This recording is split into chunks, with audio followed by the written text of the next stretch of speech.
Hello and welcome. साथियों, पिछले video में हमने डिजिगो पोर्टल के बारे में जाना था, साथ ही इस पर वेंडर बनाना भी सीख लिया था। आज के इस वीडियो में हम ये जानेंगे कि डिजिगो पोर्टल द्वारा भुगतान कैसे किया जाता है, यानी हम इसकी पूरी ऑनलाइन पेमेंट प्रोसेस करके देखेंगे। एजेंसी चाहे वे स्कूल हो, हॉस्टल हो या ऑफिस, पेमेंट प्रोसेस सभी के लिए एक समान है, इसीलिए यह वीडियो सभी एजेंसियों के लिए बेहद महत्वपूर्ण और उपयोगी है। डिजिगो पोर्टल का उपयोग करने के लिए स्कूलों और छात्रावासों को अपने यूजर्स के लॉगिन आईडी और पासवर्ड अपने जिला कार्यालय से प्राप्त होंगे। डिजिगो द्वारा भुगतान करने के लिए कुछ आवश्यकताएं हैं जिन्हें हम देख लेते हैं। सर्वप्रथम यह चेक कर लेना चाहिए कि एजेंसी के तीनों यूजर्स का डिजिगो पर लॉगिन हो रहा हो। यदि किसी यूजर का लॉगिन नहीं हो रहा है तो आप अपने जिला कार्यालय को सूचित करें। जिन्हें भुगतान किया जाना है वे सभी वेंडर डिजिगो पर बना लिए गए हों तथा वे बैंक द्वारा वैलिडेट हो गए हों। भुगतान संबंधी नोट शीट या सैंक्शन लेटर इमेज या पीडीएफ फॉर्मेट में पहले ही बनाकर सेव कर लेना चाहिए, जिसे पेमेंट प्रोसेस करते समय अपलोड करना अनिवार्य है। संस्था प्रमुख यानी अप्रूवर द्वारा भुगतान की स्वीकृति के लिए उनके मोबाइल पर प्राप्त ओटीपी दर्ज करना अनिवार्य होगा, अतः उनका मोबाइल उनके समीप और कार्यशील अवस्था में होना चाहिए। डिजिगो पर पेमेंट की प्रोसेस में सर्वप्रथम मेकर द्वारा बिल बनाया जाएगा और वे फिर इस बिल को सत्यापन के लिए वेरीफायर को भेज देंगे। वेरीफायर इस बिल को जांचेंगे और अपने रिमार्क के साथ इसे वेरीफाई या सत्यापित करेंगे। इसके बाद वे इसे अप्रूवर को भेज देंगे। अप्रूवर द्वारा इस बिल का परीक्षण करके इसे अंतिम रूप से भुगतान के लिए स्वीकृत किया जाएगा। किसी विसंगति की स्थिति में अप्रूवर इस बिल को रिजेक्ट भी कर सकते हैं। तो चलिए हम इस प्रक्रिया को ऑनलाइन करके देखते हैं। अपने ब्राउजर में हम SNA FMS SBI टाइप करके सर्च करेंगे और सर्च रिजल्ट में SBI CSS लॉगिन की लिंक पर क्लिक करके हम डिजिगो के लॉगिन पेज पर पहुंचेंगे। यहाँ सर्वप्रथम हमें मेकर का लॉगिन करना है। ज्यादातर लोग पासवर्ड मैनेजर का प्रयोग करते हैं और अपने यूजर आईडी और पासवर्ड को अपने गूगल अकाउंट में सेव कर लेते हैं, जिससे हमें बार बार अपना यूजर नेम और पासवर्ड टाइप नहीं करना पड़ता और ये ऑटोफिल हो जाता है। ध्यान रखें, डिजिगो पर ये ऑटोफिल तब होगा जब हम यूजर नेम की बजाय पासवर्ड वाले फील्ड में क्लिक करेंगे। तो हम मेकर का यूजर नेम, पासवर्ड और कैप्चा कोड दर्ज करके इसे लॉगिन कर लेते हैं। लॉगिन हो जाने पर एजेंसी का डैशबोर्ड प्रदर्शित होगा। डैशबोर्ड पर एजेंसी को जारी कुल लिमिट, खर्च करने योग्य लिमिट और शेष लिमिट प्रदर्शित होती है। हमने इसे हाइड किया हुआ है। यहाँ लेफ्ट साइड में मेनू दिया हुआ है। मेनू में हमें दो ऑप्शन दिखाई देंगे, मैनेज इनबॉक्स और माई मॉड्यूल्स। तो हमें सबसे पहले माई मॉड्यूल्स ऑप्शन पर जाना है। अगली स्क्रीन पर नया बिल या एक्सपेंडिचर क्रिएट करने के लिए पहले हमें मैनेज फंड डिसबर्समेंट ऑप्शन पर क्लिक करना है और अगले पेज पर हमें फंड डिसबर्समेंट ऑप्शन पर जाना है। फंड डिसबर्समेंट या एक्सपेंडिचर क्रिएट करने के लिए पेज ओपन होगा। रेड स्टार वाले सभी फील्ड अनिवार्य या मैंडेटरी हैं। यहाँ फाइनेंशियल ईयर और DDO हमें प्री फील्ड मिलेगा। नेचर ऑफ पेमेंट में हमें वेंडर ऑप्शन को सेलेक्ट करना है और टाइप की ड्रॉप डाउन से हमें वेंडर पेमेंट को सेलेक्ट करना है। इसके बाद पेमेंट मोड में, क्योंकि हम सिंगल वेंडर को पेमेंट कर रहे हैं, इसीलिए वेंडर सिलेक्शन ऑप्शन को हम सेलेक्ट रहने देंगे। यदि बहुत से वेंडर को एक साथ पेमेंट करना हो तो यहाँ बल्क अपलोड का ऑप्शन भी उपलब्ध है। वेंडर बाई में दो विकल्प दिए गए हैं, क्रिएटेड बाय मी यानी हमारे द्वारा बनाए गए वेंडर और आल यानी सभी एजेंसियों के द्वारा बनाए गए वेंडर्स। हम इसमें आल ऑप्शन को सेलेक्ट कर लेते हैं। आगे सर्च का आइकन दिया हुआ है, जिस पर क्लिक करके हमें उस वेंडर को सर्च करके सेलेक्ट करना होगा जिसे हम पेमेंट करना चाहते हैं। वेंडर सर्च करने के लिए बॉक्स ओपन होगा। यहाँ हम उस वेंडर को सर्च करेंगे जिसे हमें पेमेंट करना है। वेंडर टाइप और डिस्ट्रिक्ट को ड्रॉप डाउन से चुनना यहाँ कंपलसरी है, जबकि आगे की फील्ड्स में हम वेंडर को उसके नाम से, उसके अकाउंट नंबर से या उसका यूनिक कोड दर्ज करके भी सर्च कर सकते हैं। इसके अलावा यदि वेंडर को पहले भी पेमेंट किया जा चुका है तो इंक्लूड ऑलरेडी पेड वेंडर्स के चेक बॉक्स को भी हम टिक कर देंगे। हमारे वेंडर की जानकारी नीचे टेबल में प्रदर्शित हो जाएगी। इस टेबल के लेफ्ट साइड में दिए गए चेक बॉक्स को टिक करके और ओके बटन पर क्लिक करके हम अपने वेंडर को पेमेंट के लिए सेलेक्ट कर लेंगे। पॉपअप बॉक्स अपीयर होगा, do you want to disburse fund for the selected vendor. हम इसे यस कर देंगे। हमारा वेंडर सेलेक्ट होकर एक्सपेंडिचर पेज पर दिखाई देने लगेगा। देखिए यहाँ टेबल में वेंडर की डिटेल डिस्प्ले हो रही है। इसके बाद नीचे हमें एक्टिविटी यानी हमारा भुगतान जिस मद का है वह मद या हेड हमें सेलेक्ट करना है। सर्च के आइकन पर क्लिक करने पर एक्टिविटी सिलेक्शन का बॉक्स ओपन होगा।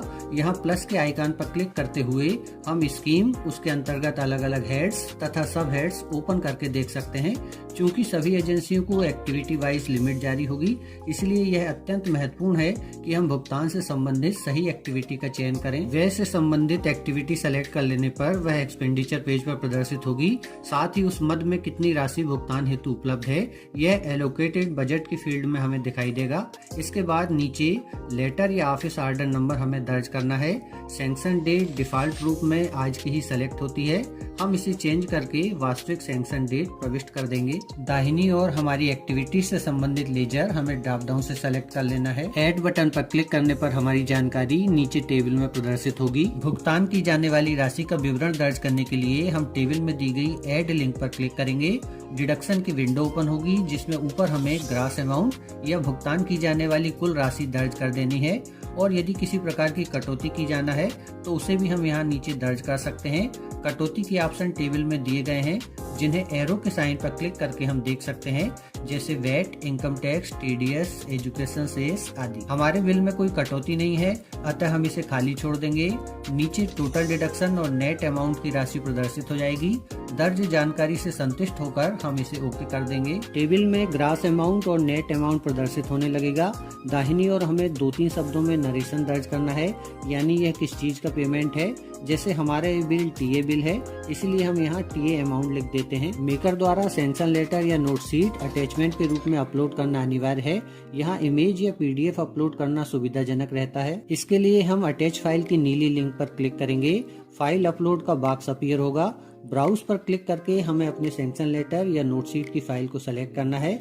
इसके बाद अपलोड बटन द्वारा हम इसे अपलोड कर देंगे। हमारी फाइल एक्सपेंडिचर पेज पर दिखाई देने लगेगी। हम यहाँ अधिकतम 10 MB तक की साइज की फाइल अपलोड कर सकते हैं। इसके बाद हम नीचे दी गई वैलिडेट बटन पर क्लिक करेंगे। साइड में सबमिट की बटन अपीयर हो जाएगी।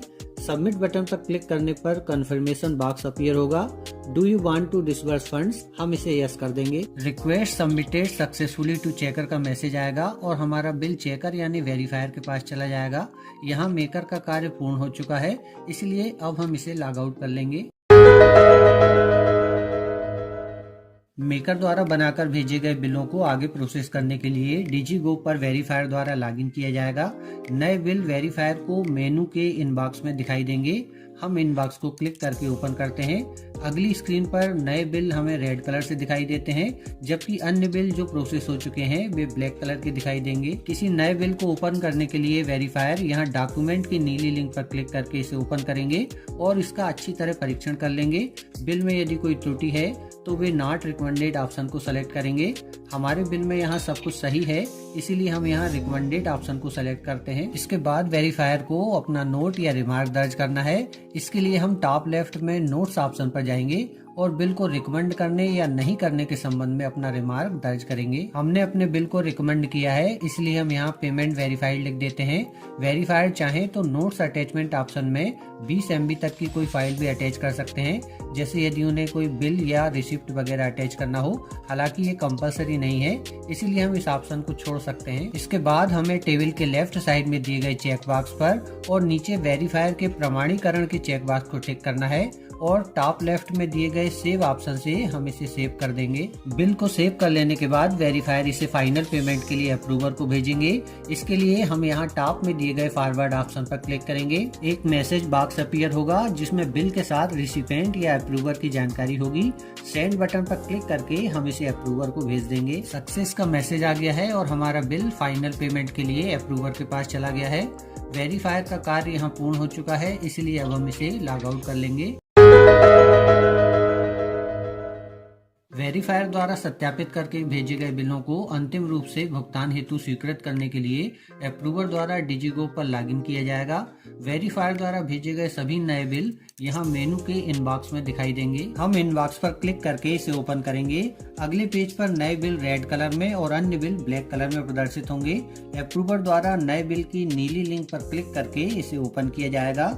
बिल की सभी डिटेल्स प्रदर्शित होंगी। अप्रूवर यहाँ नोट्स ऑप्शन में जाकर वेरीफायर के सभी रिमार्क्स को प्रीवियस नोट्स के अंतर्गत देख सकते हैं और बिल में लगे हुए अटैचमेंट को भी देख सकते हैं। इसके बाद अप्रूवर अपना स्वयं का रिमार्क यहाँ दर्ज करेंगे। हम यहाँ पेमेंट अप्रूव्ड लिख देते हैं। अप्रूवर चाहे तो स्वयं भी यहाँ बिल में कोई अपना अटैचमेंट जोड़ सकते हैं। अप्रूवर द्वारा बिल की सभी जानकारियों का मिलान एवं परीक्षण कर लिया जाएगा और संतुष्ट होने पर टेबल के लेफ्ट साइड में दिए गए चेक बॉक्स पर तथा नीचे दिए गए डिक्लेरेशन के चेक बॉक्स पर टिक किया जाएगा। नीचे अप्रूव के साथ साथ रिजेक्ट की बटन भी दी हुई है। यदि बिल की जानकारियां सही हैं तो चेक करने के बाद इसे अप्रूव करें। यदि बिल में कोई त्रुटि हो तो उसे रिजेक्ट भी किया जा सकता है। हमारे बिल में सभी डिटेल सही हैं, इसीलिए अप्रूव बटन पर क्लिक करके हम इसे अप्रूव करेंगे। कंफर्मेशन मैसेज आएगा, do you want to save details. Yes पर क्लिक करते ही अप्रूवर के रजिस्टर्ड मोबाइल नंबर पर एक ओटीपी जाएगी। ओटीपी दर्ज करके सबमिट बटन पर क्लिक करने पर फाइनल पेमेंट हो जाएगा। वास्तविक रूप से ये भुगतान वेंडर के अकाउंट में सेम डे या नेक्स्ट डे तक पहुंचने की आशा की जा सकती है।